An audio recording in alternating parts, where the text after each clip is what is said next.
전능하사 천지를 만드신 하나님 아버지를 내가 믿사오며 그 외아들 우리 주 예수 그리스도를 믿사오니 이는 성령으로 잉태하사 동정녀 마리아에게 나시고 본디오 빌라도에게 고난을 받으사 십자가에 못 박혀 죽으시고 장사한 지 4일 만에 죽은 자 가운데서 다시 살아나시며 하늘을 오르사 전능하신 하나님 우편에 계시다가 저리로서 산자와 죽은 자를 심판하러 오시리라.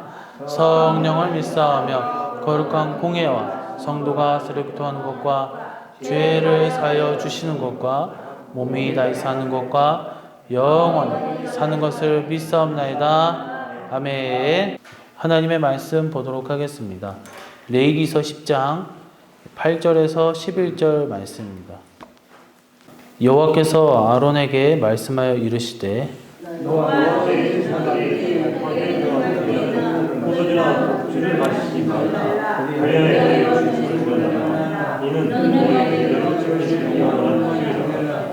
그리하여야 너희가 거룩하고 속된 것을 분별하며 부정하고 정한 것을 분별하고 또 나 여호와가 모세를 통하여 모든 규례를 이스라엘 자손에게 가르치리라. 아멘. 네, 할렐루야. 오늘도 하나님의 은혜가 가득 채워지기를 간절히 소망합니다. 네, 오늘은 레위기서 10장 8절에서 11절 말씀 중심으로 술에 관한 가르침이라는 제목으로 이 하나님의 말씀을 전하도록 하겠습니다. 이 지난 시간에는 이 나답과 아비후의 분향 사건으로 그들이 어떠한 불을 올렸고 그리고 왜 또 하나님께서 진노하셨고 그리고 결과 그들은 어떻게 됐는지 한번 살펴보게 되었습니다. 결국 그들은 이제 불살라서 즉사하는 심판을 받게 되었죠. 이러한 나답과 아비후의 범죄에 대해 성경학자들 중에서는 불에 분명히 구분이 있겠지만 이들이 왜 그런 짓을 했을까라고 했을 때 아마 오늘 술 취함과 관련된 것이 좀 있지 않았을까라는 그렇게 해석하는 학자들이 상당히 많습니다. 그래서 오늘 본문 내용은 이 단적으로 말해 아론과 그 자손들, 즉 제사장들은 술을 아예 금하여야 함을 가르치고 있습니다. 즉 본문은 이 술 취함에 대해 금하시고 경고하며 이 술을 멀리하고 가까이 하지 말라는, 그래서 제사장 직무를 온전히 감당해라 라고 쐐기를 박는 말씀의 내용이 아닌가 생각되어집니다. 그래서 우리가 이제 아론의 자손을 향해서 어떠한 술에 대한 그런 가르침을 하셨는지 그리고 거기에 담겨진 의미가 무엇인지 우리 함께 구체적으로 확인할 때에 큰 깨달음과 은혜가 있기를 주님의 이름으로 간절히 소망합니다. 자, 첫 번째로 9절에 보니까 포도주나 독주를 마시지 말라라고 하셨습니다. 너와 내 자손들이 회막에 들어갈 때는 포도주나 독주를 마시지 말라라고 하였습니다. 아론 자손을 향한 이 술에 관한 가르침 첫 번째는 포도주 또는 이 독주를 마시지 말라는 것입니다. 이는 속뜻에는 성도는 이 세상 쾌락을 버려야 함을 의미합니다.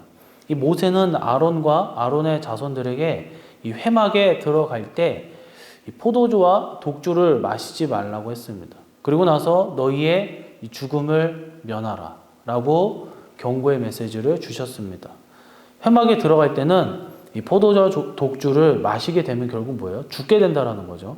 그래서 여기서 죽음을 면하라 해서 면하라로 번역된 히브리 원문 표현은 이 로라는 단어를 쓰는데 이 단어는 이 절대 부정의 의미를 갖고 결코 아니다 또는 절대 아니다, 영원히 아니다라는 등의 의미가 있어요. 그러니까 회막 안에서 봉사할 때는 포도주나 독주는 어떠한 경우 절대 마시지 말고 절대적으로 멀리해야 된다는 것을 하나님께서 강하게 경고하고 있다라는 것이죠. 왜 아론과 그 자손들이 이 포도주와 독주를 마시지 말아야 할까? 이는 포도주와 독주는 바로 취하게 하는 것이기 때문입니다. 이는 세상의 향락과 쾌락을 상징하고 있습니다. 그래서 말씀은 성도는 교회 안에서 이 세상과 이 세상이 주는 어떤 유익과 그런 쾌락을 추구해서는 아니 되고 세상적 그 향락에 흠뻑 젖어서는 안 된다라는 거예요. 그렇지 않을 때 결국 어떻게 돼요? 나답과 아비후처럼 죽음을 맛보게 된다라는 거예요. 면치 못한다라는 거예요. 세상 쾌락을 쫓으면 사실상 영적으로 죽었다라고 봐도 과언이 아닙니다.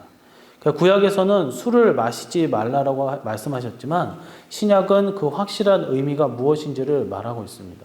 이와 관련해 로마서 13장 13절에서 14절에 보니까 이 낮에와 같이 단정히 행하고 방탕하거나 술 취하지 말며 음란하거나 호색하지 말며 다투거나 시기하지 말고 오직 주 예수 그리스도로 옷 입고 정력을 위하여 육신의 일을 도모하지 말라. 그러니까 술 취함을 방탕, 호색, 정력 등과 다 이 패키지로 한데 묶어서 말씀하고 있더라는 거예요. 즉 술 취함은 이 세상 쾌락을 의미한다라는 거예요. 계시록 12장 1절에 보니까 종말 참교회에 대해서 해를 옷 입고 달을 발로 밟고 있는 여자를 이제 묘사하고 있는 장면이 나오는데 하늘에 큰 이적이 보이니 해를 옷 입은 여자가 있는데 그 발 아래에는 달이 있고 그 머리에는 12별의 관을 썼더라라고 하였습니다. 여기서 여자는 뭐예요?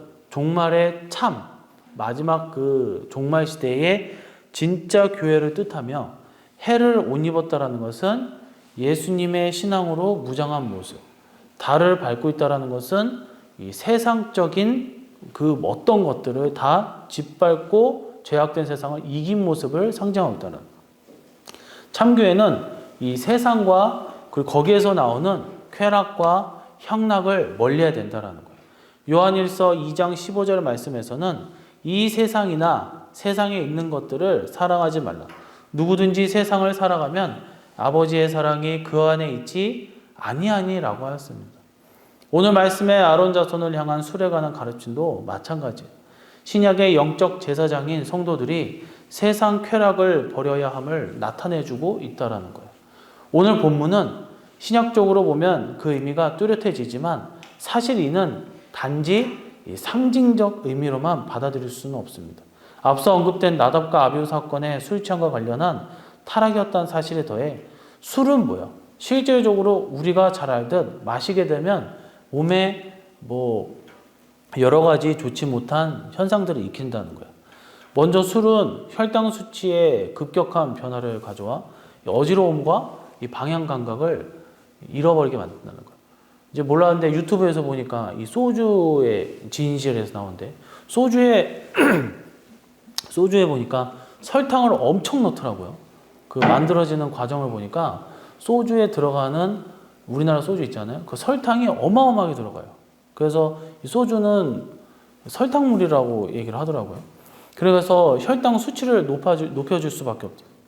그래서 술은 혈당 수치에 급격한 변화를 가져와서 어지러움증, 비틀비틀 만들게 하는 방향 감각을 잃어버리게 하고 또 너무 많이 마시면 또 막 구토하고 심박수도 막 빠르게 막 쿵쾅쿵쾅 거리게 하고 술의 독소가 심장에 빠르게 영향을 미치기 때문이죠. 또 술을 마신 사람의 시력이 또 흐려지게 된다고 합니다. 혈액에 흡수된 술의 독소가 시야를 뿌옇게 만들기 때문이다 얘기하고 있습니다. 또한 술을 마시면 정신이 몽롱해져가지고 막 실수도 하잖아요. 막 여자한테 실수하고 또 사람들과 싸우고 다투고 뒹굴고 남의 집에 찾아가서 막 행패하고 또 결국엔 어떻게 온 오장육부를 안 좋게 만들고 특히 간을 망가뜨리는 결과를 초래한다는 거예요. 누가 술에 취하고도 또 말씀을 깊이 묵상하고 간절히 기도하며 살 수가 있겠습니다. 이렇게 막 정신이 몽롱해지고 막 알딸딸하고 혀가 꼬부라지고 그러는데 어떻게 신앙생활을 제대로 할 수가 있겠어요? 간혹 보면 엄청 많죠. 우리 이제 교인들은 이제 술을 마시지 않지만 교인들인데도 불구하고 사회생활하고 뭐하고 그러면서 술을 끊을래야 끊을 수 없어서 막 마시는 사람들 많아요. 막 퇴근해가지고 집사하고 뭔데도 막 맥주 한 잔씩 하고 뭐하고 그러는데 그러면 성경에서 딱 그들이 외치는 거는 합리화, 자기 합리화를 시키면서 말하는 게 있잖아요. 성경에서 취하지 말라고 그랬지 마시지 말라고 그랬다. 마시지 말라고 그러지 않았다. 이렇게 얘기를 한다는 거예요. 그러면은 물어보게 되는 거죠. 술은 왜 마십니까? 술을 마시는 이유는 딱 하나예요. 취하기 위해서 마시기 때문이죠. 그래서 취하지 말라라는 것은 마시지 말라는 거예요. 그런데도 사람들은 그런 말장난을 해서 자기 합리화를 해서 술을 마신다라는 거예요. 술 때문에 얼마나 많은 일들이 발생합니까? 음주운전 같은 경우 얼마나 한 해 동안 엄한 사람들을 죽입니까? 엊그저께 이틀 전에 사건인 것 같은데 어제 뉴스에 나오는데 40대 여자가 60대 할머니를, 요즘은 60대도 할머니라고 할 수 없죠. 60대의 어떤 할머니를 쳤어요. 죽었어요. 즉사했어요. 아파트 단지 어디서 그랬다는데 죽었어요. 그런데 보니까 40대가 딸이고 60대가 엄마예요. 친엄마. 그러니까 딸이 원주에 있는 엄마를 보러 갔다가 이 만취 상태가 돼서 무슨 생각을 하는지 모르니까 술이 뭐야? 이 방향 감각과 이성적 판단을 흐리게 만드니까 그렇게 하는 거예요. 딸은 평택에 산대요. 그 원주에서 평택을 그 면허 취소의 그런 수치를 갖고 있었는데 어떻게 운전을 해서 갈 수 있겠어요? 그런데 가다가 엄마를 친 거예요. 엄마가 죽었어요. 정상적인 생활을 할 수가 있겠습니까? 술은 이처럼 성경에서도 조심하라고 하지만 세상적에서도 사실 술의 유익성보다 무익한 것들이 더 많다라는 거예요. 꼭 술도 있지만 영적인 의미에서 세상 향락을 멀리하는 믿음의 신앙인들, 저와 여러분, 방탕함으로 우리의 삶을 몰아붙이는 술과 같은 그런 마귀의 전략, 마귀의 유혹에서 벗어나 늘 멀리해서 죄를 멀리하는 저와 여러분이 되시기를 주님의 이름으로 간절히 축원합니다. 두 번째로 포도주나 독주를 마시면 죽는다라고 했습니다. 9절에 보니까 너와 내 자손들이 회막에 들어갈 때 포도주나 독주를 마시지 말라. 첫 번째죠. 그리하여 결국 뭐예요? 그 결과예요. 너희의 죽음을 면하라. 이는 너희 대대로 지킬 영영한 이 규례라라고 했습니다. 첫 번째로 주님께서 가르쳐 주신 술에 관한 가르침은 포도주나 독주를 마시지 말라는 거예요. 성도는 세상의 쾌락, 향락에 젖으면 안 돼요. 멀리 해야 돼요. 두 번째는 이 포도주와 독주를 마심으로써 죽음을 면하라는 거예요. 그것을 먹으면 정녕 죽는다라는 거예요. 다시 말하면 성도가 세상 쾌락을 쫓게 되면 심판을 받게 됨을 의미한다라는 거예요. 앞서 레위기 10장 전반부 내용에서 우리는 이 나답과 아비후, 저번 시간에 말씀을 나누었죠. 여호와께서 명하시지 않는 불, 즉 번제단의 불이 아닌 아무 불이나 분향해서 즉시 심판받은 사건을 우리는 상기할 필요가 있습니다. 하나님께서는 이 거룩한 성직을 감당하면서 술에 취하여 하나님의 말씀을 업신여기고 하나님께 올리는 분향을 더럽힌 이들을 용납하지 않으셨습니다. 마찬가지로 포도주나 독주를 마셔서 이 방탕한 모습으로 살아가는 이들을 용납하지 않으십니다. 아론의 자손들 중 그렇게 하는 자들에게 하나님께서는 반드시 죽으리라고 경고를 하셨다라는 거예요. 여기서 죽음으로 번역된 히브리 원문표는 무트라는 단어를 씁니다. 이 단어는 죽이다, 도살하다, 살육하다라는 살벌한 말이에요. 이건 자연사가 아니라 어떤 편안하게 죽는다 이게 아니라 어떤 살인 같은 어떠한 힘에 의해서 목숨을 앗아간다라는 거예요. 빼앗긴다라는 거예요. 무참히 도륙하는 장면을 연상케 한 내용이라는 거예요. 심판의 죽음은 바로 이 같다라는 거예요. 아론의 자손들 중에서 성막, 회막에 들어가면서 포도주나 너희들 중에 혹시라도 예배를 드리는 가정 속에 제사를 드리는 가정에 포도주나 독주를 입에 댄다고 한다면 과거 나답과 아비후에 있었던 일과 같이 반드시 살육하는 것처럼 도살하는 것처럼 죽인다라고 하나님께서는 강력하게 경고하고 계신다라는 거예요. 구약시대의 술 취함이 세상 쾌락을 쫓음이라고 했습니다. 그러므로 이는 우리가 세상 쾌락만을 계속적으로 성도임에도 불구하고 쫓게 되면 결국 그 끝은 죽음밖에 없다라는 거예요. 육적으로 아무렇지 않아 볼 수 있어요. 성도가 세상 쾌락을 쫓고 직분자 심지어 주의 종이 그렇게 한다면 당장은 멀쩡히 살아갈 수 있어요. 하지만 하나님께서는 다 그것을 기억하고 계셨다가 반드시 심판의 날에 거기에 저울질하시면서 기록에 남았던 것들을 형량을 주신다라는 거예요. 예수님께서는 어리석은 부자 비유를 드시면서 그는 뭐예요? 농사하며 많은 소출을 거두었어요. 상당한 수익을 얻었어요. 부자였어요. 이것이 문제가 되지는 않아요. 예수를 믿으면서 축복을 받으며 많은 재산을 갖게 되는 것은 문제가 되지 않습니다. 그러나 그는 이렇게 거둔 소출을 가지고 뭐 했어요? 오직 자기의 육욕만, 자기 즐거움만 쫓게 되었다라는 거예요. 누가복음 12장 19절에서 20절 말씀. 또 내가 내 영혼에게 이르되 영혼아 여러 쓸 물건을 많이 쌓아두었으니 평안히 쉬고 먹고 마시고 즐거워하자 하리라 하되 하나님은 이르시되 어리석은 자여 오늘 밤에 내 영혼을 도로 찾으리니 그러면 네 준비한 것이 누구의 것이 되겠느냐라고 살벌한 말씀을 하고 계신다. 신나게 뭐 수백억 수천억을 다 모았어요. 다 뭐 회사를 일으키고 다 했는데 그래 그러면은 다 좋겠다 그러면서 오늘 밤 너는 내가 데리고 가야 되겠다 하면은 그렇게 흡족해하고 다 내 거고 세상을 다 가진 것 같았지만 죽으면 무슨 소용이냐는 거야. 아무것도 없다라고. 너를 위해서만 썼고 하늘에서는 너가 그동안 땅에서만 다 세상 쾌락을 쫓고 유익을 위해서 네 삶을 위해서만 살았는데 하늘의 영광 상급을 쌓지 않는 너의 모습 어디로 간다? 지옥 간다라는 거야. 천국에 무슨 저 밑에 자리 가는 그런 게 아니라 지옥 간다라는 거야. 나만을 쉬고 먹고 마시고 쌓았다. 즐겼다. 철저히 자기 만족, 자기를 위해서 살았다. 이것은 다 심판을 받는다라는 거예요. 신약 성경은 술 취함과 방탕함에 찌들어 사는 이들에 대해 이 하나님의 나라를 유업으로 받지 못한다고 살아있는 것 같으나 사실상 죽은 자라고 선언하고 있습니다. 고린도전서 6장 9절에서 10절 말씀이에요. 불의한 자가 하나님의 나라를 유업으로 받지 못할 줄 알지 못하느냐. 미혹을 받지 말라. 음행하는 자나 우상 숭배하는 자나 간음하는 자나 탐색하는 자나 남색하는 자나 도적이나 탐욕을 부리는 자나 술 취하는 자나 모욕하는 자나 속여 빼앗는 자들은 하나님의 나라를 유업으로 받지 못하리라. 하나님의 나라 그럼 나 안 받으면 되지. 이게 아니에요. 안 받으면 지옥 가는 거예요. 여기에서는 되게 유하게 얘기하는 거지. 이게 천국을 주시는 건데 천국을 못 가면 그냥 지옥 가는 거예요. 또한 디모데전서 5장 6절에서는 향락을 좋아하는 자는 살았으나 죽었으리라. 이게 뭐예요?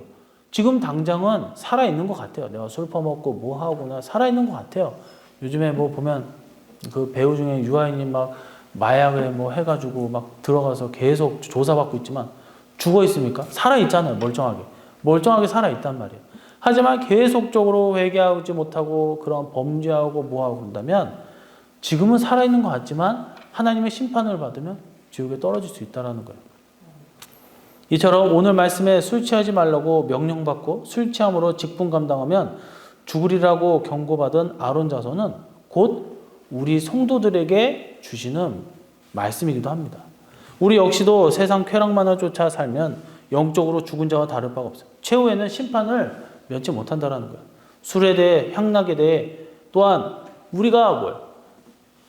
나는 술을 마시지 않아요. 나는 뭘 하지 않는다고 하지만 아까도 얘기했지만 나를 위해서만 살고 나를 위해서만 쓰고 나만을 생각하는 것 그거 자체가 바로 향락을 쫓고 있다. 세상 사람들과 별로 다르지 못한 그런 가짜 신앙인의 모습을 살면 안 된다는 거예요. 프랑스의 저명한 철학자이면서 신학자인 프란시스 페넬로는 이런 말을 했다. 인류를 괴롭힌 가장 무서운 불행 중의 일부는 술로 인한 것이다. 술은 질병, 싸움, 폭동, 태만, 일에 대한 혐오, 그리고 모든 가정 불화의 원인이다라고 했어요. 술이 사람들의 삶을, 세상을 얼마나 오염시키고 파국으로 몰아가는지를 경고하고 있어요. 영국의 문어인 윌리엄 셰익스피어는 보이지 않는 술의 신이여 당신에게 이름이 없다면 그대를 앞으로 마귀라 부르리라 라고 이렇게 표현을 했다고 합니다. 지극히 옳은 말이에요. 술 취한 자가 성경을 다시 한번 얘기하면 어떻게 깊이 묵상하고 기도할 수가 있겠습니까? 뭐 누구는 치중 진담을 한다고 하고 하는데 취하면은 막 솔직하게 얘기하거든요. 그렇다 해서 치중에 뭐 신앙 이런 게 나올 수는 없잖아요. 술 취해 있고 술에 찌들어 있는 자가 어떻게 온전히 가정을 돌보고 자녀를 돌보고 회사 일을 나라에 꼭 필요한 사람이 될 수가 있겠습니까? 그들의 삶은 그들의 주변을 점점 더 허물어져가게 만들고 피폐하게 만들고 최후에 황폐하게 해서 하나님의 심판을 받게 된다는 거예요. 오늘 말씀에서 포도주나 독주를 마시지 말라고 하고 이를 마시고 취해 살면 죽으리라고 말씀하신 것은 성도가 이 세상 쾌락을 쫓아 살아가면 반드시 심판받게 됨을 말씀하고 있는 것입니다. 저와 여러분은 이 같은 경고를 늘 품고 늘 하나님이 원하시는 방향대로 늘 순결하고 정결한 가운데 말씀에 순종하며 살아가시를 주님의 이름으로 간절히 축원합니다. 마지막입니다. 첫 번째는 포도주나 독주를 마시지 말라. 이는 성도는 세상 쾌락을 쫓지 말아야 한다고 했어요. 그리고 두 번째는 포도주나 독주를 마시면 죽게 된다라고 했어요. 이는 성도가 세상 쾌락, 향락에 빠지면 심판을 면하지 못한다고 했어요. 그리고 10절 말씀을 보니까 그리하여야 너희가 거룩하고 속된 것을 분별하며 부정하고 정한 것을 분별하고 라고 하였습니다. 마지막은 술을 마시지 아니하여야 거룩하고 속된 것을 분별한다 라고 하였습니다. 세상 쾌락을 따르지 않아야 진리를 분별할 수 있다라는 거야. 맞는 말이죠. 세상과 내가 분리가 됐어요. 마귀와 분리가 됐어요. 그러니까 오로지 이제는 내가 옳은 것이 보이고 선한 것이 보이고 깨끗함이 보이고 내가 이전 것이 더러운 것이 보이고 그리고 하나님이 보이고 말씀이 보이기 때문에 진리가 분별된다는 거예요. 아론의 자손들 제사장이 감당해야 하는 직무는 거룩한 것, 속된 것을 분별하고 부정하고 정한 것을 분별한다 했어요. 이렇게 하여 성소와 이스라엘을 속된 것으로 부정한 것으로부터 구별하고 거룩하게 정결하게 보존하게 된다는 거예요. 이를 위해 제사장이 늘 멀리해야 하는 것은 취하지 못하게 하고 몽롱하게 하고 흐리게 하는 독주, 포도주 다 갖다 버리라 이거예요. 제사장의 직무는 뭐예요? 우리가 죄악 세상의 모든 악한 것, 마귀 역사로 인한 비진리 등으로부터 교회를 우리의 가정과 심령을 지키는 것을 상징합니다. 그렇기 때문에 그들이 하나님 앞에서 가장 올곧은 자가 되어야 돼요.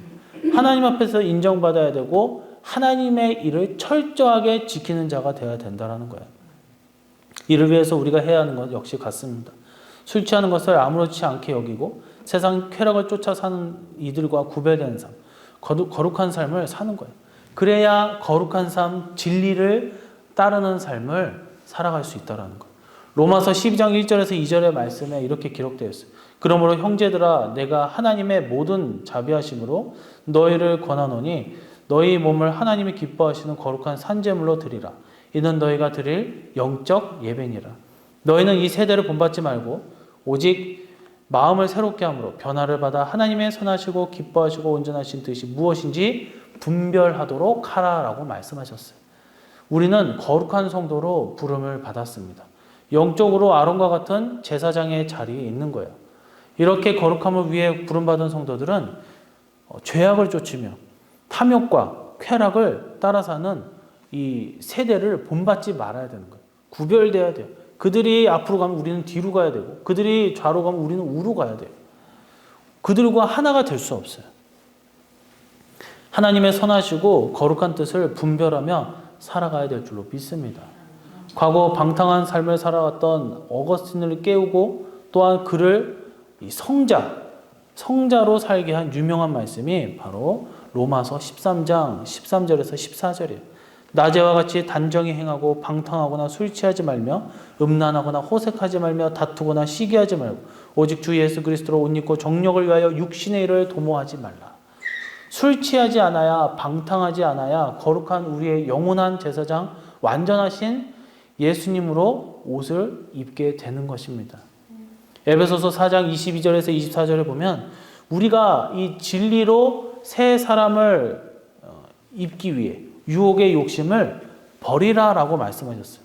너희는 유혹의 욕심을 따라 썩어져가는 구습을 따른 옛사람을 벗어버리고 오직 너희의 심령이 새롭게 되어 하나님을 따라 의와 진리의 거룩함으로 지으심을 받은 새 사람을 입으라라고 말씀하셨어요.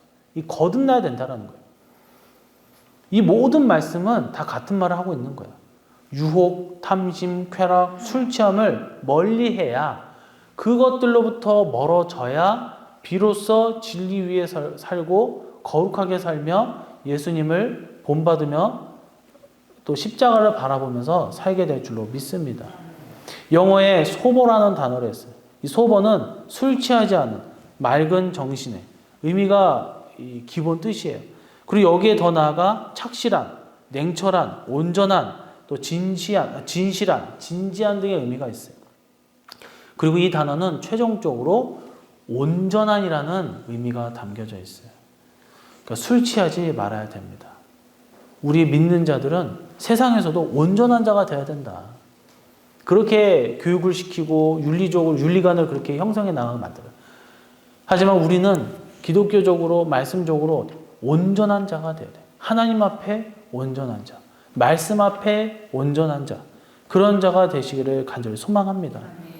술 취하지 말고 쾌락, 방탕을 멀리해서, 그래서 죽음을 면해서 살아야 되고, 그래서 착하고 또 진실되고 하나님 앞에 결국 최종적으로 온전함에 나아가시는 저와 여러분 되시기를 간절히 소망합니다. 말씀을 맺도록 하겠습니다. 이 아론 자손 향한 술에 관한 가르침 첫 번째는 포도주, 독주를 마시지 말라 했어요. 이 세상 쾌락을 우리 성도들은 쫓지 말아야 된다는 거예요.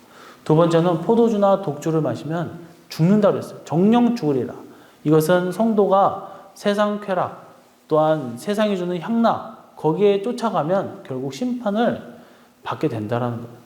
마지막 세 번째는 술을 마시지 않아야 거룩하고 속된 것을 분별한다라고 했습니다. 이것은 세상 쾌락을 따르지 않을 때에 진리를 또 하나님을 제대로 바라볼 수 있다. 분별할 수 있다라는 말입니다. 오늘 말씀의 아론 자손은 이 하나님께서 예배의 백성에 세우신 우리들을 말한다고 했어요. 우리는 아론과 그 자손에게 주신 말씀대로 술 취함과 방탕함과 세상 쾌락을 멀리하여 그래서 사망의 자리, 심판의 자리에서 떠나 진리를 분별하고 늘 거룩하게 살아가는 저와 여러분, 진정한 하나님의 자녀, 제자들이 되시기를 주님의 이름으로 축원해 드리며 다 같이 기도하도록 하겠습니다. 오늘은 말씀에 나온 술에 관한 가르침에 대해서 우리가 살펴보았습니다. 있는 그대로 우리가 술도 끊어야 되고 또 조심해야 되겠지만 상징적으로 세상이 주는 유익함, 또한 쾌락과 유혹에 넘어가지 않고 마귀의 유혹에 넘어가지 않고 언제나 순결하고 온전한 말씀적 신앙으로 이 시대를 믿음으로 살아가는, 그랬을 때의 십자가로 승리하는 주님의 참된 자녀와 큰 쓰임을 받는 또 더불어 우리 교회가 되게 해주셔서 우리 교회도 하나님 앞에 정말 빛과 소금의 정체성을 품고 이 지역의 복음을 만방에 펼치는 하나님의 놀라우신 은혜가 넘치는 능력의 교회가 되게 해달라고 이 시간 주여 삼창 부르시며 우리의 신앙과 교회를 놓고 기도하도록 하겠습니다. 주여! 이제는 우리를 위해 십자가 피 흘려 돌아가시고 우편 앉아 계신 주님의 거룩한 은혜와 전능하신 성부 하나님의 놀라우신 사랑과 그 계획하심과 내주하시고 우리를 거룩한 길로 인도해 주시는 성령님의 인도하심 속에 우리 구원받은 성도들을 세상의 유혹으로부터 벗어나게 하시고 심판을 면하게 하시고 진리를 분별케 하시어 축복의 삶을 영위할 수 있는 그 놀라운 은혜와 충만하심 우리 성도님들 머리 위에 그리고 가정과 교회 더 나아가 사업터에 우리 주변 이 사회까지 영원토록 함께 있을지어다. 아멘.